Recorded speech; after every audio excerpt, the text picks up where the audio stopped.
Muito bem, sejam todos bem-vindos. Hoje, dia 26 de maio de 2021, quarta-feira, estamos no nosso estudo, dando sequência ao estudo do Livro dos Médiuns.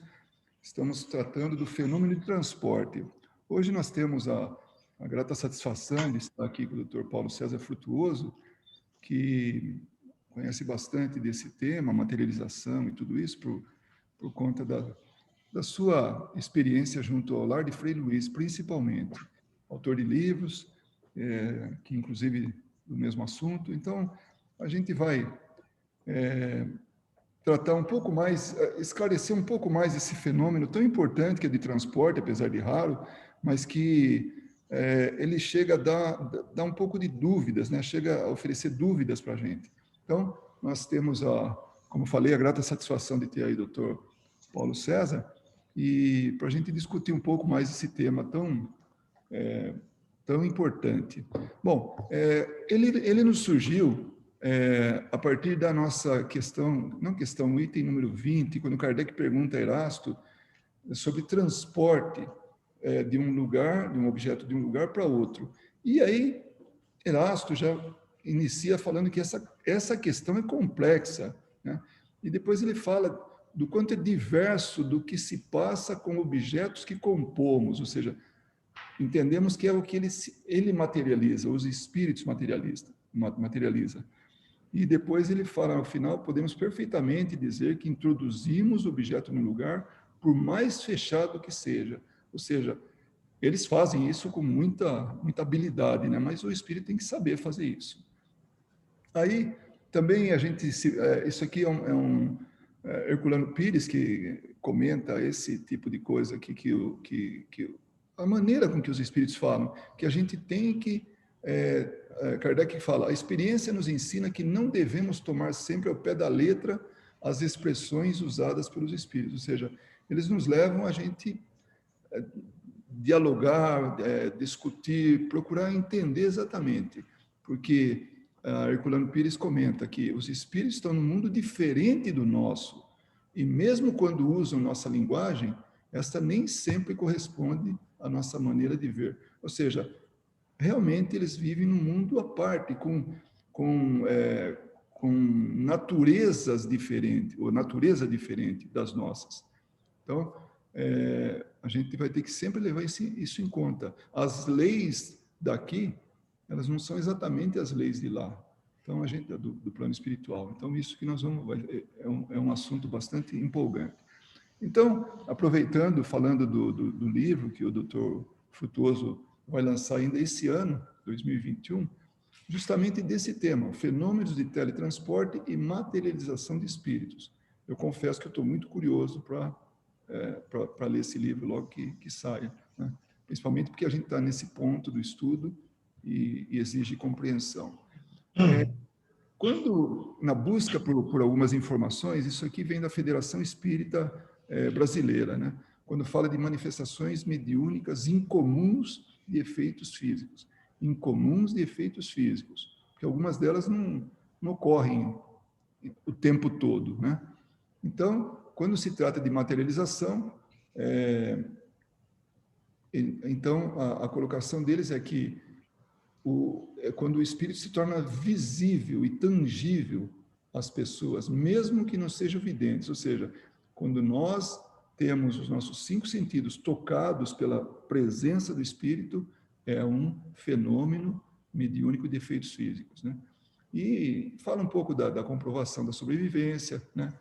E depois ele cita, inclusive, o envolvimento do ectoplasma, isso é importante, e ele cita o livro de Alexander Aksakov, que é muito interessante. Inclusive, a gente, né, aqui nesse breve...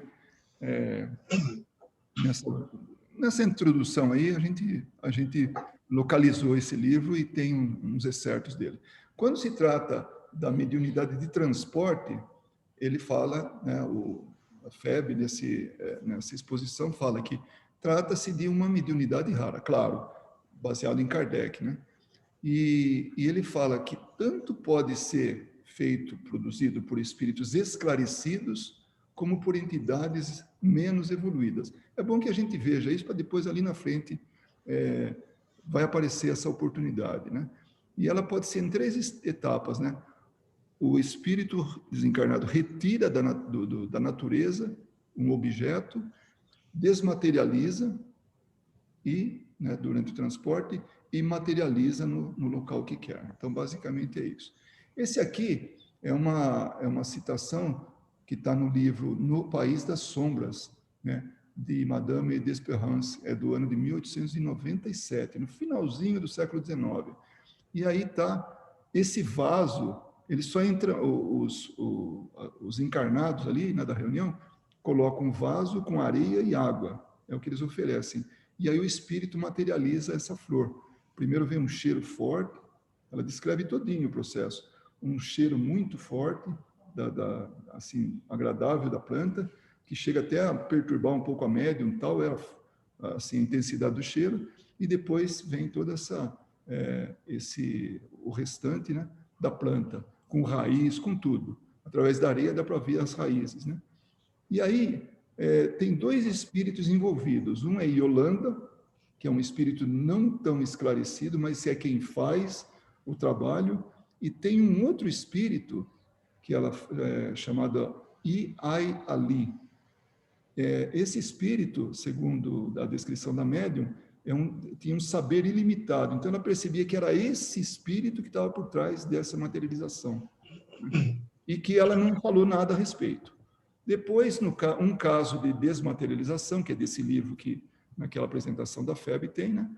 E ele fala, né, que o grau de materialização de uma aparição, né, de um espírito, corresponde ao grau de desmaterialização do médium.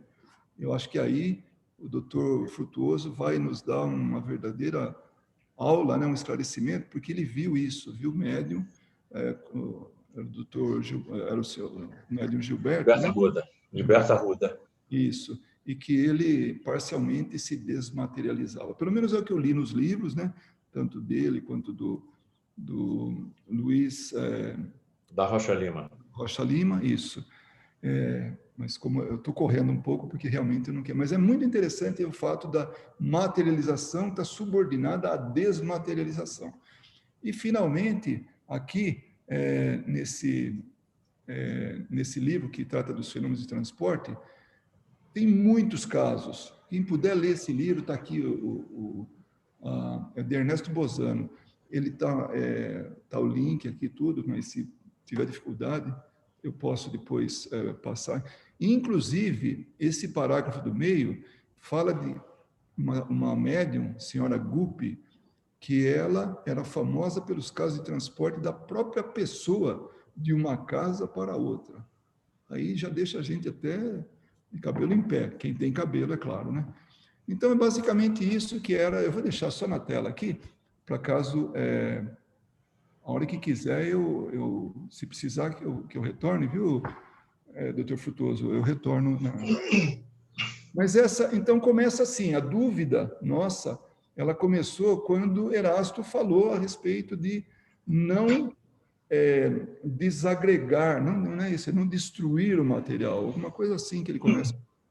Depois a gente percebe que mais para frente está tendendo a desmaterialização e rematerialização, quando se trata de transporte. Se quiser começar pelo livro, falar alguma coisa, fique à vontade, a palavra é sua. É um bate-papo que nós vamos fazer aqui para poder entender um pouco mais. Alguns, naturalmente, vão querer fazer alguma pergunta aí, né? Bem, as perguntas eu também tenho inúmeras. Tem uma passagem do Erasto, no capítulo 5º do livro dos Médiuns, das manifestações físicas espontâneas e fenômeno de teletransporte. E nessa mensagem, me parece que o Kardec indaga o Erasto sobre detalhes dos fenômenos físicos que são descritos nesse capítulo. E a resposta que o Erasto dá é muito assim, contundente. Ele diz o seguinte: não me é permitido, por enquanto, desvendar-vos as leis particulares que governam os gases e os fluidos que vos cercam.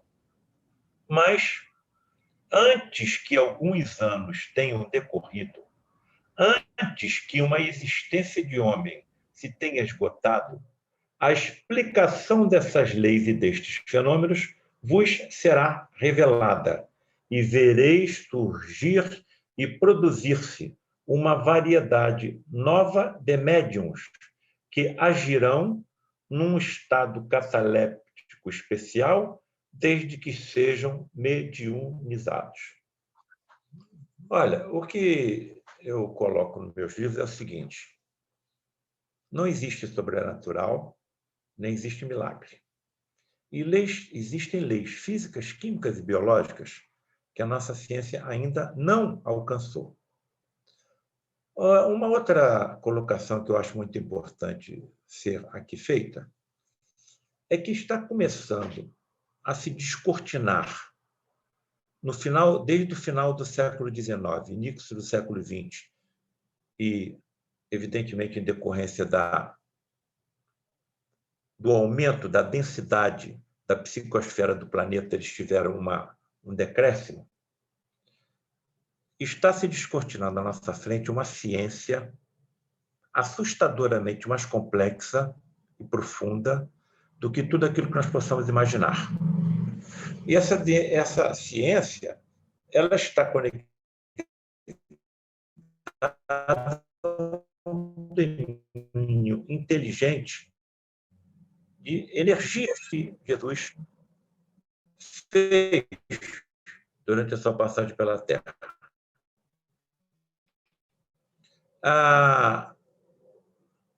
Eu sou filho de um médium de efeitos físicos, né? Então eu já tinha fenômenos.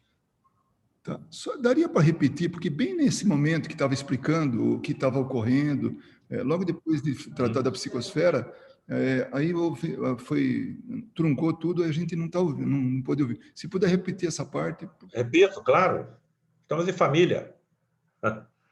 Olha aqui, esses fenômenos de efeitos físicos, eles tiveram, assim, um aumento pronunciado no final do século XIX, depois do Kardec, e no início do século XX. E depois eles entraram num mergulho de mais raridade para que acontecesse. Até onde eu estou entendendo, essa raridade está em decorrência da densidade da psicosfera do planeta Terra e da humanidade encarnada e desencarnada que nele habita. Só no século XX nós tivemos 2 guerras mundiais. A pandemia que nós estamos passando no momento é bem menos intensa do que a gripe espanhola, que ceifou mais de 60 milhões de vidas. Então, me parece que quanto maior a densidade da psicosfera do planeta que nós habitamos, entendam a psicosfera como uma segunda atmosfera além da física. Então, nós temos a atmosfera física que é composta pela luz solar, pelos ventos, pelas marés e tudo aquilo que nós conhecemos. Mas existe uma segunda atmosfera, uma atmosfera psíquica, que é a soma energética do pensamento dos habitantes encarnados e desencarnados do planeta. E nós estamos habitando um planeta de provas e expiações. Então, qual seria a psicosfera do planeta? Onde 2 dos maiores comércios são os de armas e de drogas. Só a última guerra ceifou mais de milhões de vidas, mais de 50 milhões de vidas. Então, como essas atmosferas se interpenetram, acabam por causar epidemias, acabam por causar tragédias ecológicas e vai por aí fora. Estaríamos, então, colocando tijolos em telhado de zinco. Em decorrência desse aumento da densidade dessa nossa atmosfera, da nossa psicosfera, esses fenômenos físicos se tornaram muito menos comum do que o que aconteceu no final do século XIX e no início do século XX. Mas uma coisa bastante curiosa aconteceu comigo. Eu não procurei esses fenômenos. Esses fenômenos foram colocados na minha frente. E por que tais fenômenos teriam colocado na frente de um médico, de um cirurgião? Eu não acredito no acaso, eu não acredito em coisas que não tenham programação, então me parece que tem alguma programação por trás dessa história, principalmente quando eu olho para trás sobre tudo que aconteceu na minha vida. Eu sou filho de 2 médiuns, pai e mãe médiuns. O primeiro fenômeno que aconteceu na minha frente foi o meu pai chegar em casa todo ensanguentado. Tinha sido submetido a uma cirurgia hiperfísica no lar de Frei Luís. Entendo cirurgias hiperfísicas, aquelas que ultrapassam os limites físicos do corpo humano. Bem, e aí eu tive que tomar uma decisão. Ou eu me volto para a esquerda e nada disso está acontecendo, ou me volto para a direita e mergulho na ciência buscando explicações sobre o que estava acontecendo no trajeto evolutivo que eu me encontro na atual encarnação. Você citou um dos livros, Como a Casa Não Existe, que está na minha mão. Um caso de desmaterialização. O livro que você citou está na minha mão. Bem, o primeiro fenômeno que mais me espantou, evidentemente, essa do meu pai chegar ensanguentado em casa, foi um torpedo. Foi um relógio meu de pulso. Você deve ter lembrado que eu coloco isso no livro A Face Oculta da Medicina, em que eu chegava no lar de Frei Luís, sentava na sala onde era atendido os pacientes mais graves, tirava um relógio de pulso pesado de metal e colocava ao meu lado. Logo, numa das primeiras reuniões, o relógio desapareceu. Ninguém tinha chegado perto de mim. E aí, a reunião já tinha terminado e o Dr. Rocha Lima, que era o presidente do lar de Frei Luís na época, ia até a sala 1, onde eram atendidos esses pacientes mais graves, através do médico espiritual Frederic von Stein e outros médicos. Mas ele era o principal, que mais atuava, através do médium de efeitos físicos, Gilberto Arruda. E o Gilberto já tinha saído da sala, já estava indo embora para casa. E eu falei, doutor Rocha Lima, o meu relógio desapareceu, ninguém chegou aqui perto de mim. Eu estava sentado aqui, eu coloquei nessa bancada, naquela luminescência fraca da luz da sala, né, que facilita a utilização das energias ectoplasmáticas. E ele falou assim, olha, não traga objetos de metal, nem objetos valiosos para essa sala, porque as energias que são manipuladas aqui dentro são intensas. Chamem o médium Gilberto de volta. O Gilberto estava no carro, conseguiu alcançá-lo, ele saltou do carro e voltou para a sala. Como a reunião já estava terminada, nós estávamos 4 pessoas dentro dessa sala. Eu, Luiz da Rocha Lima, o médico Gilberto Arruda e outro colega médico, Átila Nunes, que fazia parte aqui do nosso grupo. E aí o Rocha Lima fez o seguinte, entrem em oração. A sala estava numa penumbra. Estão me ouvindo? Estão me ouvindo? Bem, Sim, e aí o Rocha Lima colocou a mão dele espalmada sobre a mão espalmada do Gilberto. Ficou assim, a mão de um sobre a outra. E nós entramos numa oração em silêncio. Num determinado momento, me pareceu que eu vi um estremecimento do corpo do Gilberto Arruda, como se ele tivesse recebido uma descarga elétrica. E essa descarga, esse tremor, se transmitiu também ao corpo de Luiz da Rocha Lima. Os dois estremeceram. E o Rocha Lima, então, levantou a palma da mão e o meu relógio estava sobre a sua mão. Ele estendeu a mão para mim e disse, olha, aqui está o seu relógio. Não o traga mais para essa sala. Luiz, as mãos dele estavam espalmadas uma sobre a outra. Não havia espaço nenhum. O que aconteceu? E ainda falou, espíritos mal intencionados e brincalhões desmaterializaram o seu relógio. Mas o que quer dizer desmaterializar? Aonde que foram parar todos os componentes atômicos daquele objeto? Quantos átomos possuem um relógio de metal? Como pode toda essa estrutura atômica ser deslocada de um local para outro e depois recuperada sem que a lei de, me parece, Heisenberg não seja violada? Ou seja, é impossível você saber exatamente a velocidade e a realização de uma partícula subatômica, um elétron. Então, que inteligências são essas? Eu coloco no meu livro A Face Oculta da Medicina, quando eu descrevo esse fenômeno, algumas hipóteses. Eu sou muito cuidadoso, porque não tenho condições de saber exatamente como é que isso aconteceu. Uma delas seria a transformação da matéria em antimatéria e depois antimatéria em matéria. Lembrando que, se a mesma quantidade de matéria e antimatéria se encontrarem, tudo desaparece numa explosão de fótons. Então, tem que haver mais matéria de antimatéria e mais antimatéria do que matéria. Olha o Sidney chegando aí. Um abraço, amigo. Bom, outra hipótese.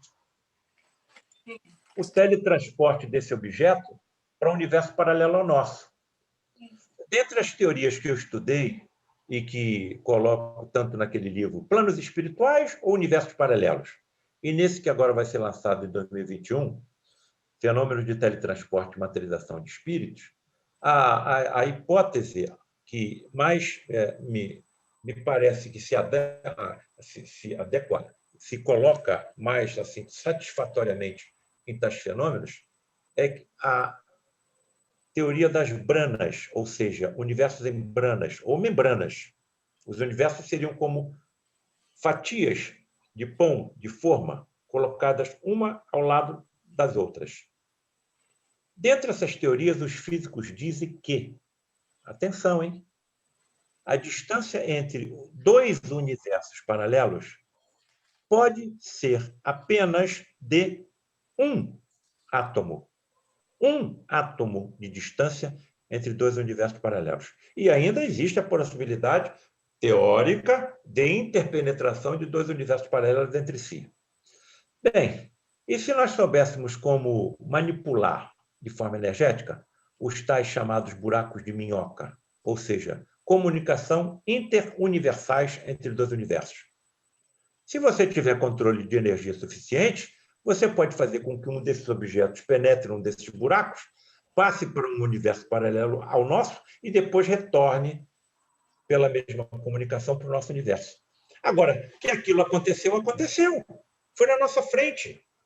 Não podia haver nenhum truque, não havia nenhuma intenção assim material para que tudo aquilo acontecesse. Aquilo foi o primeiro fenômeno que eu vi. Isso já tem 43 anos, mais de 40 anos atrás. Bem, e se eu...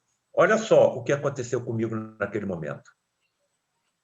E se eu soubesse como desmaterializar um cálculo de vesícula de um paciente? E se eu soubesse como desmaterializar uma placa de ateroma numa artéria coronária? E se eu soubesse como desmaterializar um corpo estranho? Um tumor localizado em situações de difícil acesso, como, por exemplo, o terceiro ventrículo cerebral. Então, isso aqui foi o que aconteceu comigo, foi um choque que traumatizou, que descortinou a minha curiosidade científica. Eu quero entender como é que isso acontece. Não tenho condições, confesso humildemente, de compreender como tais fenômenos acontecem na atual encarnação. Eu vou precisar estudar mais, eu vou precisar ter mais inteligência. Mas, diante do que eu vi, aqueles que estão me vendo hoje pela primeira vez, mais de 40 anos você vendo entidade teletransportada e materializada, principalmente médicos, conversando com eles te explicando como continuam atuando como médicos no universo paralelo que estão habitando. Então, como é que eu vou voltar? Então, as minhas convicções de que todos somos imortais são inabaláveis. Não tenho mais como voltar. Sou imortal. Todos somos. Não é a primeira vez que eu estou aqui, nem será a última. Quantas nações eu habitei? Quantos idiomas falei? Quantas correntes religiosas pertenci? Quantas famílias? Quantas etnias? Quantos regimes de governo? Aqui está a solução para todas as intransigências, para todas as intolerâncias que assolam a humanidade, como o que está acontecendo, por exemplo, na faixa de Gaza, novamente, os descontroles entre os palestinos e judeus.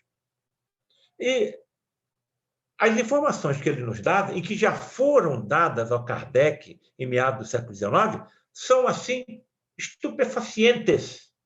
Paulo César, você, quando passar por lá de cá, quando você se descolar desse teu veículo físico que você necessita para interagir com esse universo, onde você habita, você vai aprender em uma hora o que na Terra você ficava anos estudando. Quer outra informação? Tudo que você pensa que estudou e esqueceu está grafado em um cérebro quântico que você possui no teu espírito. Então, quando você se liberar, se desalgemar desse componente físico, tudo naturalmente vai voltar à tua memória, aquilo que é importante para a evolução do seu espírito. Quer mais uma outra informaçãozinha preciosa? Tudo que você estudou nas múltiplas encarnações que você já viveu, também naturalmente vão começar a voltar à sua memória. Então, quer dizer, me parece que eu vou acumulando cada vez mais conhecimento científico, cada vez mais conhecimento tecnológico, que podem ser aperfeiçoados, que eu posso ter mais controle sobre tais conhecimentos à medida que eu desenvolver também sabedoria e, principalmente, amor. Como é que vai estar o meu conhecimento daqui a 1000 anos? Daqui a 10.000 anos? Daqui a 100.000 anos? Daqui a 1 milhão de anos? Daqui a 1 bilhão de anos? Olha, o planeta foi criado há 4 bilhões e 500 milhões de anos. Quem é que comandou essa criação? Jesus. Então, há 4 bilhões e 500 milhões de anos, Jesus já era Jesus. Como é que estará a evolução tecnológica, científica, evidentemente acoplada à sabedoria e ao amor de um Cristo planetário hoje? É esse que é o meu futuro?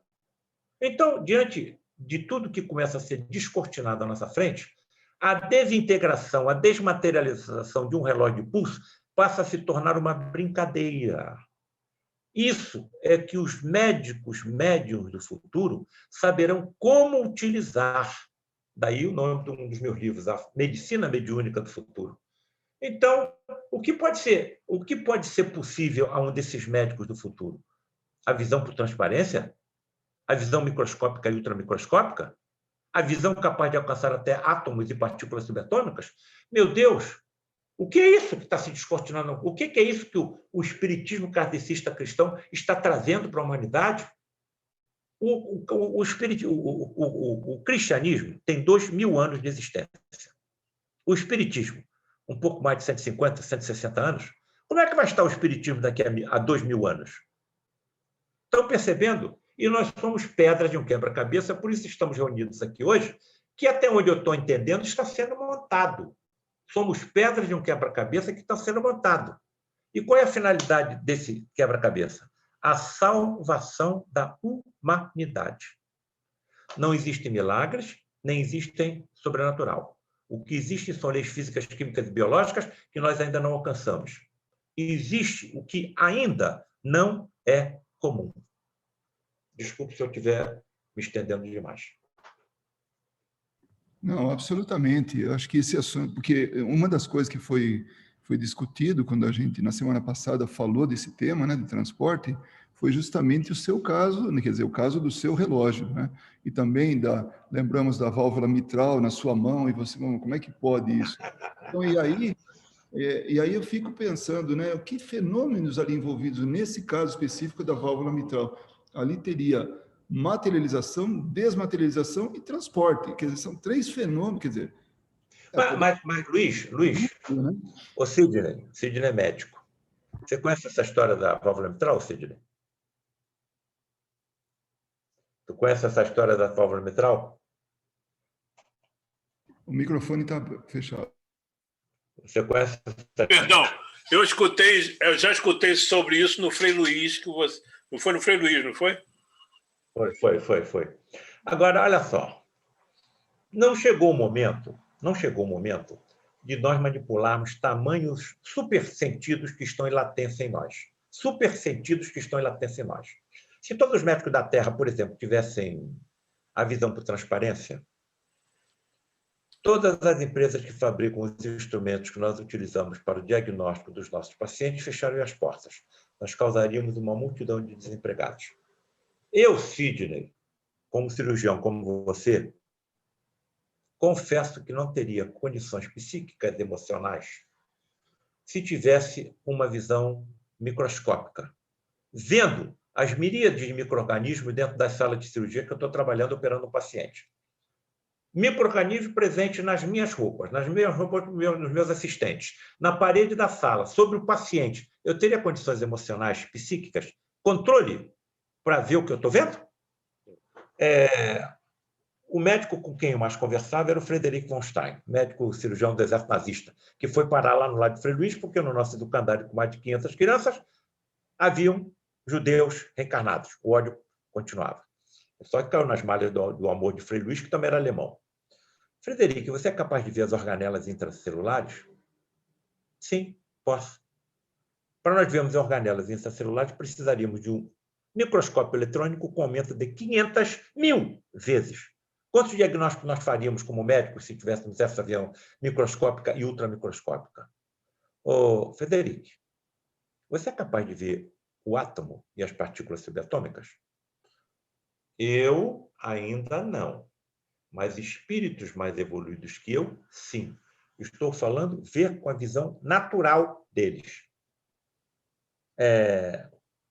Para que eu possa ver átomo e partículas subatômicas, eu necessitaria de um microscópio chamado de tunelamento, que aumenta a imagem do objeto em 100 milhões de vezes. O Frederic está me dizendo que espíritos mais evoluídos que eu são capazes de ver. Calma, Paulo César, deixa eu fazer uma pergunta. Você tem certeza que você está, assim, seguro do seu controle mental? De onde é que você está tirando tantas afirmações? Como é que você fala com tanta firmeza? Algumas vezes o Frederic atuava não teletransportado e materializado, e sim encarnado no médium. Entendam a superincorporação ou encarnação mediúnica como um acoplamento e um controle total do organismo físico do médium pela entidade. Então, ele tinha visão de transparência quando encarnado no médium. Então, ele estava utilizando o equipamento óptico do médium para ter a visão por transparência microscópica. Os nossos olhos não começaram como eles são hoje. Os nossos olhos começaram como uma membrana biológica sensível à luz. Na claridade, ela se contraía, na escuridão, se dilatava. Através de uma evolução de bilhões e bilhões de anos, se transformou numa das mais complexas estruturas que a biologia conhece, o olho humano. Só que a nossa evolução não parou como espécie humana. E essa evolução pode, inclusive, ser acelerada pela engenharia genética. Então, será que nessa evolução nós poderemos ter um desenvolvimento da nossa visão capaz de se tornar possível de perceber objetos por transparência? Vamos sair dos nossos sentidos. Eu terei controle sobre as imensas energias físicas e extrafísicas em latência em mim? Paulo César, o tal Jesus tinha controle sobre essas imensas energias físicas e extrafísicas que você está citando? Tinha. Então, por que ele se deixou crucificar? Por que ele se deixou pregar na cruz? Ele não poderia simplesmente, com um sopro, com um olhar, exterminar todos aqueles que o estavam assassinando? Podia. Por que ele não fez isso? Porque se ele tivesse uma partícula subatômica de orgulho naquele momento, todo o cristianismo teria ido por água abaixo. Pai, perdoai-os. Eles não sabem o que fazem. Pronto. Então, eu fico pensando, como é que vai ser isso vai acontecer comigo daqui... parece que a nossa transição planetária vai se completar por volta, ou vai atingir um auge em torno do ano de 2057. Como todos nós somos imortais, veremos como é que isso vai acontecer.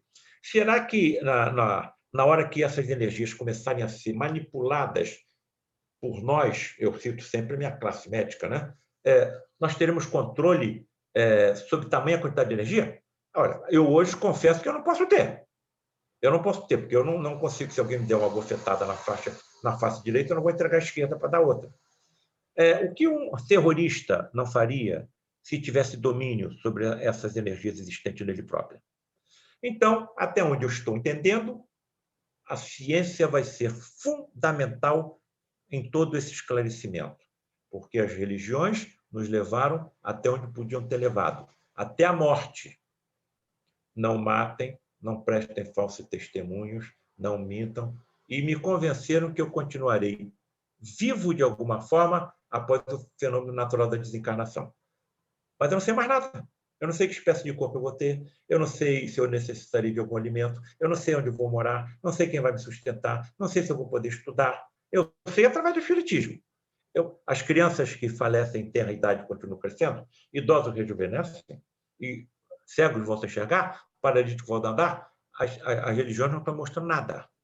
Então, há necessidade de uma aproximação nas duas vertentes que conduzem à humanidade, que são as religiões e a ciência, para que tudo isso possa ser esclarecido. E essas duas vertentes precisam se tolerar, precisam se entender. Você sabe como é que a ciência considera um canceroso?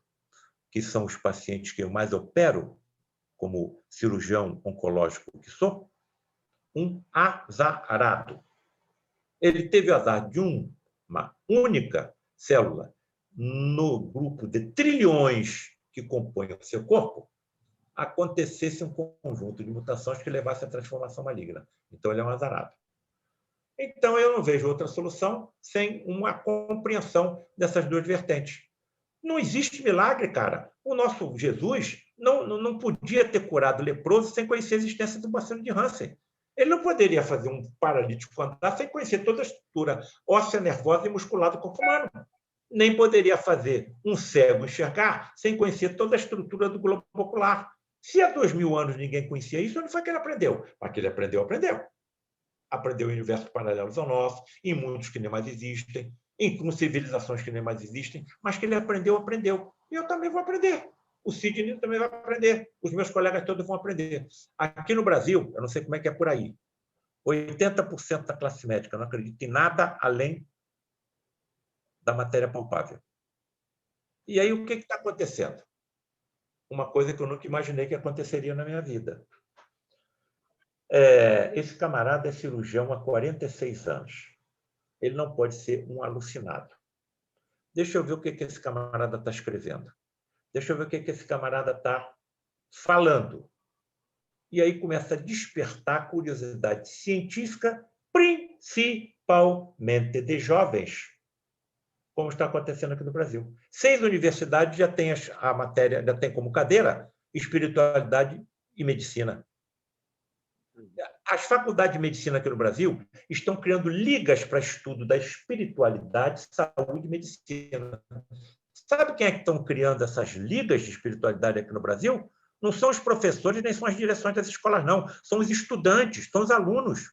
E aí nós somos convidados para falar sobre os tais fenômenos que nós vimos ao longo de 40 anos, que despertou a curiosidade científica, principalmente dos jovens. Agora, você falou no início da sua apresentação, Luiz, sobre a desmaterialização do corpo do médium.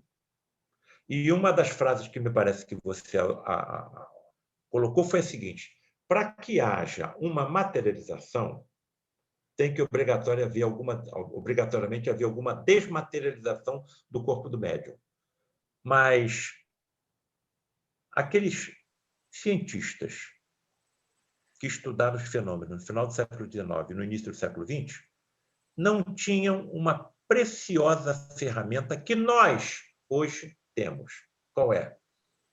As informações trazidas pelo médico André Luiz, que descreve nos seus livros os fenômenos de teletransporte e materialização como médico, vendo do plano espiritual. Se você é médico e viu isso acontecer do plano físico, você acopla as duas informações que os nossos cientistas do final do século XIX e início do século XX não tinham. Então, a materialização pode ocorrer até sem a desmaterialização do corpo do médium, porque pode haver um acoplamento, algumas ou muitas moléculas de ectoplasma vão ter que se desprender do corpo físico do médium e podem acoplar o perispírito do espírito que se materializará. O André Luiz está relatando incorporações de espíritos no perispírito de médium, que se acham em transe. Está percebendo a ciência que está se descortinando à nossa frente? Como é que nós podemos entender isso? O perispírito vai se descolar do médium que está em transe mediúnico. E nesse perispírito, o espírito vai se acolpar como se estivesse se incorporando. E as matérias e as moléculas de ectoplasma moldarão o corpo dessa entidade e ela vai sair da cabine. Quando isso acontece, Luiz? Quando isso acontece, a entidade se assemelha, de certa forma, fisicamente ao médium. E foi isso que levantou as dúvidas no passado sobre as possibilidades de fraude, de charlatanismo. Segundo, quando a entidade fala, o timbre da voz da entidade que está incorporada no perispírito do médium também se assemelha ao do médium. Mas eu vi muitas vezes as chamadas materializações sublimes acontecer. E quando as materializações sublimes acontecem, aí sim ocorre a desmaterialização do corpo do médium, que pode, inclusive, ser completa, ficando tão somente as roupas do médium sob seu leito. Paulo César, você já viu isso acontecer? Eu, pessoalmente, não, mas vi parcialmente acontecer. Como você viu parcialmente acontecer? Eu fui levado para dentro de uma cabine mediúnica, onde se achava um médium em transe, por um preto velho. Por que ele me levou? Sabe por quê? Porque passou pela minha cabeça, ainda jovem, 26, 27 anos de idade, vendo aquela entidade recoberta com mantos alvicíssimos, luminescentes, o seguinte pensamento: absurdo, absurdo. Será que não é o médium que está se cobrindo com lençol e acendendo uma lanterna embaixo desse lençol? Rapidamente tirei esse pensamento absurdo da mente. Tarde demais. Saiu um preto velho dentro da cabine, chamado Jeremias, que era um dos protetores do médium Gilberto Arruda, se aproximou de mim materializado e falou assim: Paulo César, você quer conhecer a realidade da vida? Quero. Me agarrou pela gola e me levou para dentro da cabine. E quando chegou dentro da cabine, se deixou poderosamente iluminar e eu vi, ao lado da entidade materializada à minha direita, o corpo do médium envolto em cobertores, deitado no leito, com uma diminuição de 30% a 40% da sua massa física. Se o corpo estava com uma diminuição de 30% a 40% da sua massa física, como é que aquele corpo continuava tendo vida? O que estaria acontecendo com a circulação sanguínea, com o cérebro, com o coração, com os ossos daquele corpo? Haviam reuniões, e eu não vi isso acontecer, foi relatado pelos nossos presidentes, que foram levados dentro da cabine pela entidade e não viram o corpo do médium. Outras reuniões, vejam como a coisa se aproxima do absurdo, se aproxima do absurdo. Viram, Luiz da Rocha Lima viu, Luiz Augusto Queiroz, outro presidente do FLAR de Frei Luiz, viu peças do corpo do médium começarem a cair, Deus sabe de onde, e se acoplarem como se fossem peças de um quebra-cabeça. Que ciência é essa? Não há condições ainda de compreendermos. Não temos inteligência e nem temos constituição genética para manipular de forma inteligente as tremendas energias físicas e extrafísicas existentes dentro de nós. Justamente quando a gente estava nesse capítulo, veio uma sensação de impotência por não ter as respostas, né? Tanto que envolvemos você e tudo, né? Para, de alguma forma, buscar um pouco mais nisso. Mas você falou uma coisa muito importante. Hoje, para a gente é muito complexo isso, mas daqui a sei lá quantos, usar os números, né, em termos de tempo que você falou, em bilhões de anos, vai ser brincadeira de criança. Então, o que distancia a gente de fazer ou entender isso é justamente o conhecimento. E é interessante como a gente hoje percebe a necessidade do esforço que a gente tem que ter em realmente se melhorar.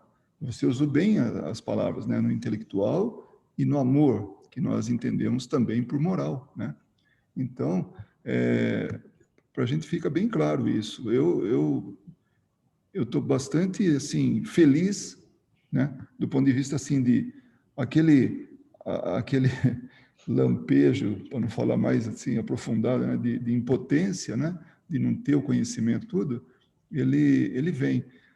Quando a gente estava tratando disso, conversando um pouco, tem uma Ana Paula, que está aí presente nessa reunião, com outras pessoas também estava discutindo tudo, e ela falou uma coisa interessante. Ela falou: olha, hoje não temos resposta, mas certamente vamos ter. E você também colocou de uma forma bastante, para mim, foi muito, muito honesta, humilde, né? De colocar que eu não tenho resposta, eu tenho dúvidas, mas uma coisa eu sei, que não tem nada de sobrenatural. São leis que a gente desconhece, somente isso, né? Sim, sim. E a própria ciência, ela é humilde o suficiente para reconhecer que só sabe o que acontece em 4% do universo. O que acontece em 96% do universo, a nossa ciência ainda não entende. Então, classifica como energia escura, como matéria escura, mas na realidade não sabemos. A nossa ciência não sabe exatamente o que é o magnetismo, calcula exatamente todos os seus resultados, né? Todos os seus, as suas conexões, os seus efeitos, mas não sabe exatamente o que é. Tanto que a palavra magnetismo, ela é derivada da palavra magia. Magia. Daí vem a palavra magnetismo. Então, nós estamos aí agora. A velocidade da ciência e da tecnologia no século XX e no século XXI está sendo mais rápida do que toda a história da ciência e tecnologia. Então, você bota a velocidade do século XX e XXI está sendo uma coisa estrondosa. Olha como nós estamos nos comunicando aqui agora. Se seria possível isso, por exemplo, quando eu e Sidney saímos da Faculdade de Medicina, em 1975, nós poderíamos imaginar o que nós estamos vendo hoje? Agora, essa garotada aí está chegando com uma velocidade de desenvolvimento da inteligência muito maior do que a minha. Pelo videogame, pela internet. E estou vendo isso acontecer, Sidney, estou vendo isso acontecer com meus residentes, com meus assistentes. Certo? A velocidade... Eu, quando fiz a primeira cirurgia microinvasiva, primeira colecistectomia através de microcâmara de televisão, eu levei 5 horas para fazer o procedimento. Os meus residentes, em 20 minutos, 25 minutos, fazem a cirurgia. Então, eu acho que são espíritos mais evoluídos, mais inteligentes, e que saberão melhor compreender o que eu vi, por exemplo. Estou falando de forma pessoal, mas é uma coisa que eu não tenho como fugir. Ô, Paulo César, como é que você se coloca diante dessa manipulação tremenda de energia, escrevendo os livros que você escreve? Você diz que tem que ter muita energia. A ciência não acha isso possível, a não ser de forma teórica. Não temos condições ainda de compreender como isso pode ser utilizado. E como é que você fica, então, perante a ciência? Tranquilo, mole, tranquilo. Os discípulos de Jesus não entendiam nada do que ele fazia. Mas, se não fosse pelo seu testemunho, nós nem saberíamos que ele existiu. Estou colocando meus testemunhos em livros. Não coloco como explicações racionais o que vi. Coloco como possibilidades hipotéticas. Olha, talvez seja isso, talvez seja aquilo. O teletransporte pode utilizar intercomunicações universais como buracos negros, como buracos de minhoca. Não é isso? A transposição da matéria através da matéria pode estar relacionada à expansão dos ciclos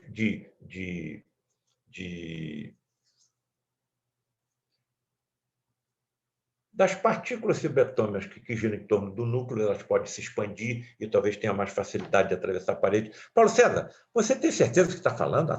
Matéria física atravessar a parede? Você viu isso acontecer? Vi. E agora? Então, eu estou colocando o meu testemunho em livros, principalmente direcionado, lógico, para todos aqueles que se interessarem. Se eu não tivesse escrito nenhum livro, algum livro, nós estaríamos aqui agora? Então, se eu estou aqui com vocês, é porque eu escrevi livro. E está despertando a curiosidade dos jovens. Então, estou deixando para eles o meu testemunho. Eles vão pegar e vão levar isso mais à frente do que eu. Certo? Você viu matéria atravessar matéria? Numa das nossas reuniões, antes de eu participar da reunião do lado de Frei Luís, houve uma reunião que 2 espadas se materializaram. Uma com pedras de cor amarela e outra com pedras de cor vermelha no cabo. A de pedras amarelas representava a liderança de Luiz da Rocha Lima sobre o grupo. A de Pedras Vermelhas representava a liderança espiritual de Frei Luís sobre o seu grupo. E essas espadas estão guardadas em uma cristaleira até hoje, na antessala da nave de materializações do lar de Frei Luís. Numa dessas reuniões, vejam só o que aconteceu. Alguém quebrou a psicosfera. Alguém entrou nessa reunião tendo ingerido, por exemplo, carne de mamíferos ou de aves dentro das 72 horas que antecedem a reunião. Alguém pode ter tido uma relação sexual nas 24 horas que antecedem a reunião.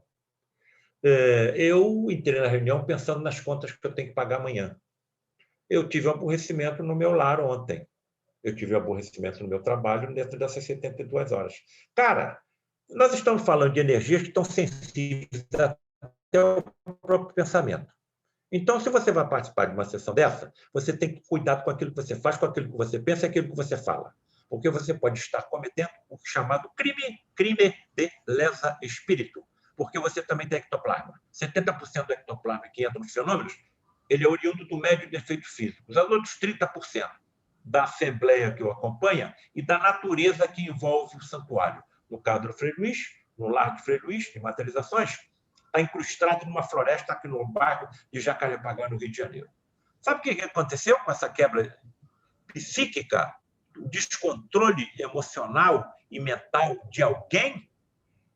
As espadas se desmaterializaram de dentro da cristaleira, atravessaram a parede de concreto da nave de materializações e foram direcionadas na direção do presidente de trabalho, Luiz da Rocha Lima, e do médium de efeitos físicos, Gilberto Arruda. Evidentemente, os espíritos mentores da reunião e protetores do presidente e do médium desviaram os artefatos que atravessaram até o cabo a parede da cabine mediúnica onde se encontravam o médium em transe.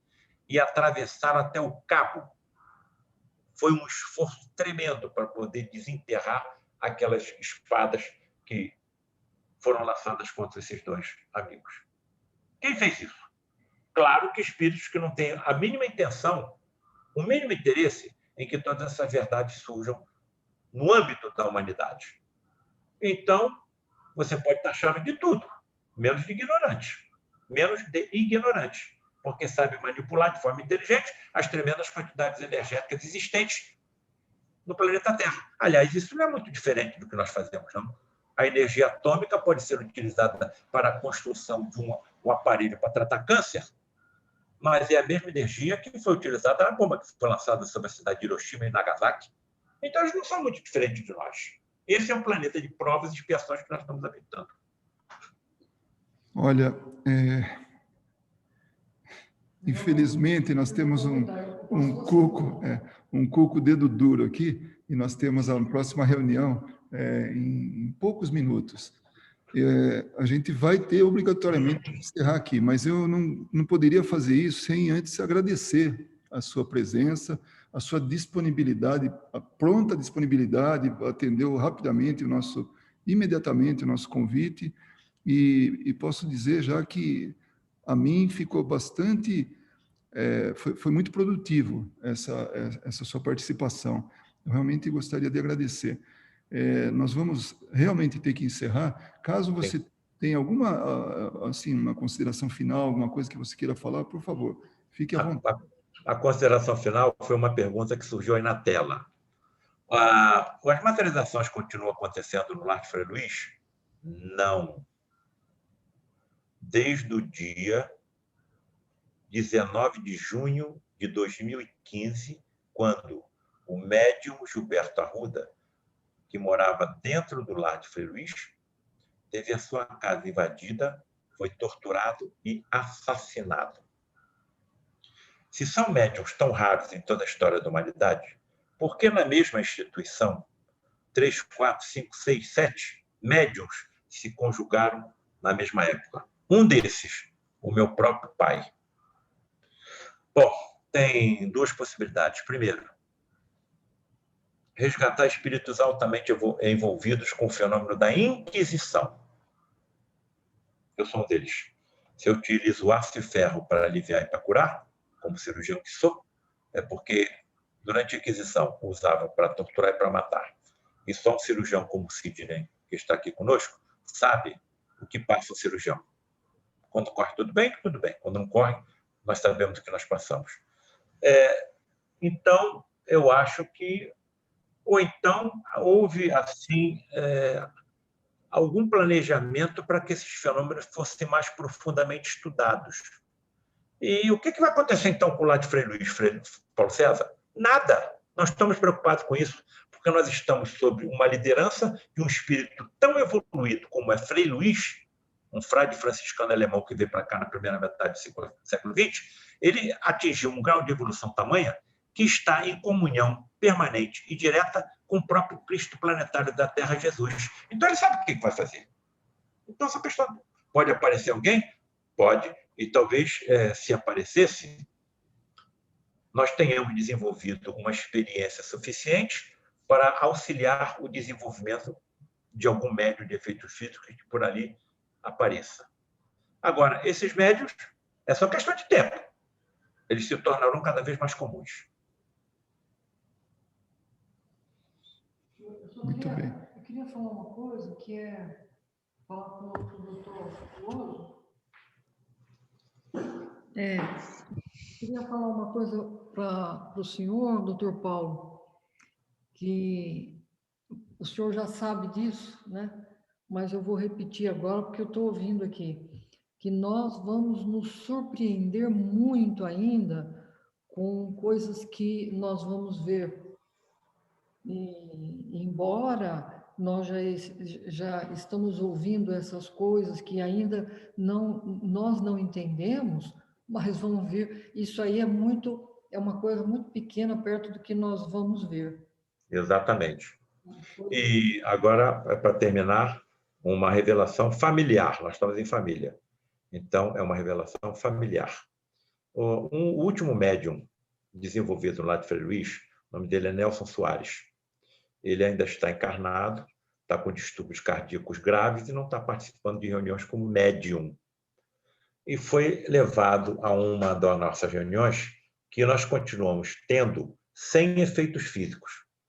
Mas existem médiums, não de efeitos físicos, que entidades médicas neles se incorporam e cuidam dos pacientes que levamos a tais reuniões. E essas reuniões acontecem no santuário em que as materializações aconteceram ao longo de 60 anos. E foi esse médium colocado no leito. No leito se encarnou uma entidade médica francesa chamada Pierre, que nós vimos várias vezes atuar materializado também. E no leito, disse para o presidente dos trabalhos, preciso falar com o Paulo César. Nós vamos chamá-lo até aqui. Não. Eu vou até onde ele está. Desceu do leito, se aproximou de mim, e com aquele sotaque arrastado da língua francesa, inclusive nós vimos isso acontecer através do fenômeno da xenoglossia, da entidade falar fluentemente o inglês, o francês e o alemão. Até isso eu vi. E outros participantes do Frei Luís também viram. Se aproximou de mim, Vera, Luiz, Sidney, e disse o seguinte: Paulo César, não pare de estudar, porque a sua missão está só começando. Como é que essa missão está só começando? Eu vou fazer em novembro 72 anos. 8 livros escritos. Não sei quanto tempo vou ficar por aqui, nem quantos livros ainda vão sair. Se está só começando, como é que ela vai ter prosseguimento? Só tem uma coisa que eu possa pensar: em próximas encarnações. Porque eu vou voltar. Eu quero ser médico. E vou ingressar numa faculdade de medicina. Até onde eu estou entendendo, quando eu ingressar na faculdade de medicina, a primeira coisa que eles vão fazer comigo vão ser recolher células da minha mucosa bucal e vão fazer um escrutínio profundo no meu ADN.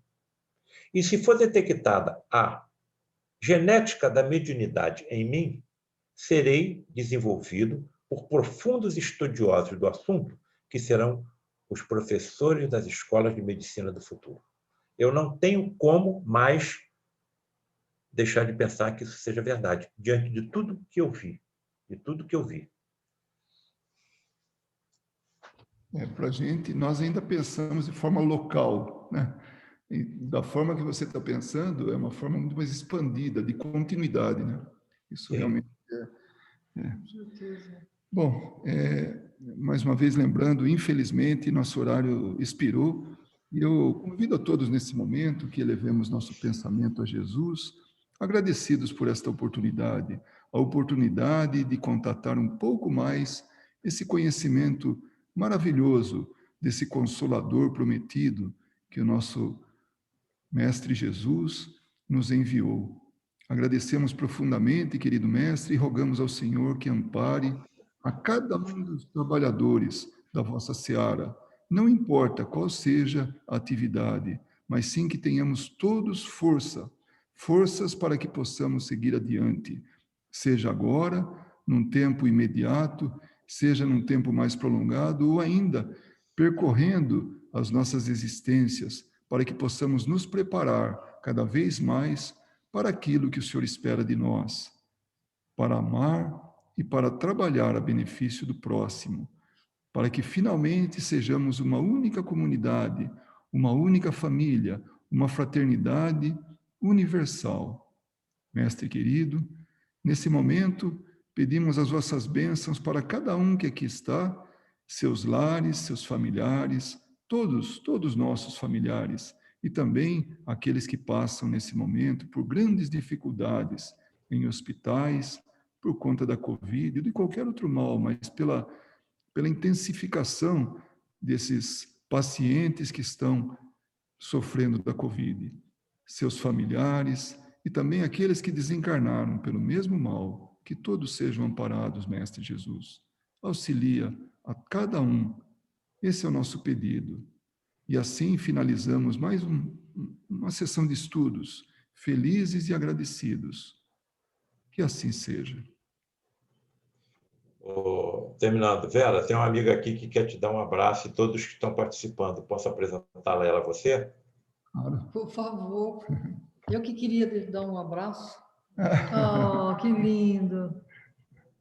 Poxa vida. Participou do nosso encontro o tempo todo. Está mandando um abraço para você também, Sidney. Obrigada, viu, doutor Paulo? Muito obrigado mais uma vez. O senhor é sempre bem-vindo em nossa casa, viu? Muito obrigado, amiga. Minha família querida. Fiquem com Deus. Com Deus, todos.